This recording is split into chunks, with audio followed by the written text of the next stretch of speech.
তোমার মতো একটা গরিব ছেলের সাথে আমার বিয়ে দিয়ে।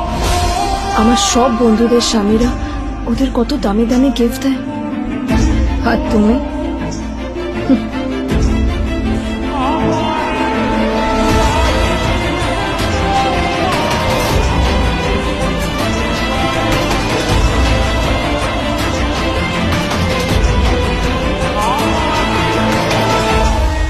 আদ্রিতা তার বাবার কথায় নীলকে বিয়ে তো করেছিল, কিন্তু ও শর্ত দিয়েছিল যেন বাড়ির বাইরের কেউ না জানতে পারে যে নীল ওর স্বামী।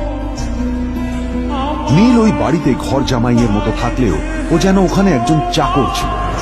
সবাই ওকে অপমান করত। ওই বাড়িতে না ও ঠিক মতো খাবার পেত, আর না ওর কোনো আলাদা ঘর ছিল। কখনো কার্পেটের উপর ঘুমতো, তো কখনো আবার পোষা কুকুরের ঘরের পাশে নীলকে ঘুমোতে হতো। হাত খরচ মেটাতে ও এক জায়গায় ওয়েটারের কাজও করত। আদ্রিতা তার বন্ধুদের বলেছিল যে আদ্রিতা বিদেশে বিয়ে করেছে, আর তার স্বামী লন্ডনের একজন খুব বড় বিজনেসম্যান। কিন্তু যখন আদ্রিতার বন্ধুরা ওকে ওদের স্বামীদের দেওয়া দামি দামি গিফটগুলো দেখাতো, তখন লজ্জায় ওর ভিতরটা পুড়ে ছাই হয়ে যেত।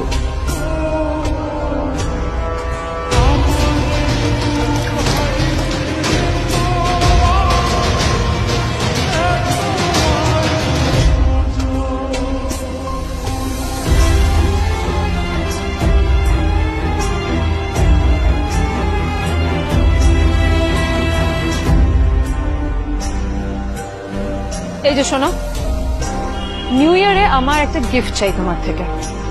আর গিফট যেন দামি হয়, হ্যাঁ, মানে খুব দামি, কয়েক লাখ টাকা। ওকে? কয়েক লাখ টাকা? কিন্তু অদ্রিতা, এত টাকা আমি একসাথে কখনো দেখিনি। তোমাকে এত দামি গিফট আমি কি করে দেবো? এটা তো তোমার বিয়ে করার আগে ভাবা উচিত ছিল। একজন পুরুষ মানুষ হয়ে নিজের স্ত্রীর এইটুকু ইচ্ছা তুমি পূরণ করতে পারবে না? স্ত্রীর এই কথাগুলো নীলকে আহত করে।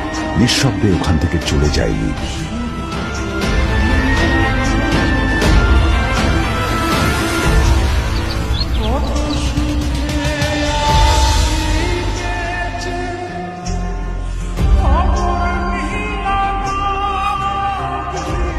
দুদিন পর নিউ ইয়ার পার্টির আগে নীল আদ্রিতার কাছে এসে একটা গিফট ব্যাগ দেয়।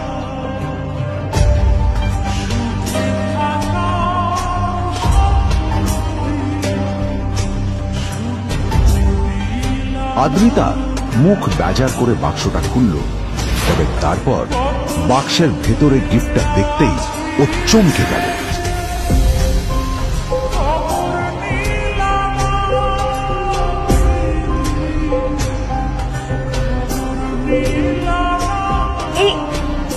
এই ফোনটা মানে এটা তো একটা স্পেশাল এডিশন। এটার দাম তো 3 কোটি টাকা। তুমি এটা পেলে কোথা থেকে? আসলে এটা অরিজিনাল নয়। আমি ওই ফোনটারই একটা কপি এনেছি।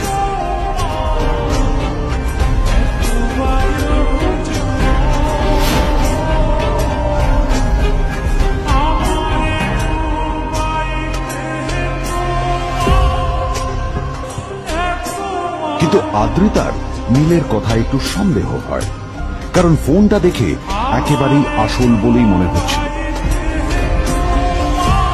পরের দিনই আদ্রিতা ওই কোম্পানির শোরুমে গেল। এই ফোনটা একটু দেখুন না প্লিজ। ওয়াও, আচ্ছা ম্যাম, আপনি কি মিস্টার রয় চৌধুরীর বন্ধু? কে মিস্টার রয় চৌধুরী? ও, আপনি কি ওই রয় চৌধুরী গ্রুপ অফ ইন্ডাস্ট্রিজ এর মালিকের কথা বলছেন? হ্যাঁ। না না, আমি ওনাকে চিনি না। আমি কেন, আমার মনে হয় কেউই ওনাকে চেনে না। বড় বড় মানুষেরাই ওনা দেখা পান না। আমিও কোনোদিন ওনাকে দেখিনি, কিন্তু সাডেনলি আপনি এই প্রশ্নটা করলেন কেন? অ্যাকচুয়ালি ম্যাম, আপনার হাতের এই ফোনটা আসলে এটা ফোনের স্পেশাল এডিশন। এই কাটিং, এই ডিজাইন, এই লোগো, এটা জাল করা ইজ নেক্সট টু ইম্পসিবল। আর গোটা ভারতে বিক্রি হওয়া এই ফোনের সেকেন্ড পিস এটা, যেটা মিস্টার রয় চৌধুরী কিনেছিলেন। সেজন্য জিজ্ঞেস করছি ম্যাম, আপনি এই ফোনটা কোথা থেকে পেলেন? তবে কি নীলই মিস্টার রয় চৌধুরী, নাকি নীল এই ফোনটা চুরি করেছে? বেকার নীলের কাছেই কোটি টাকার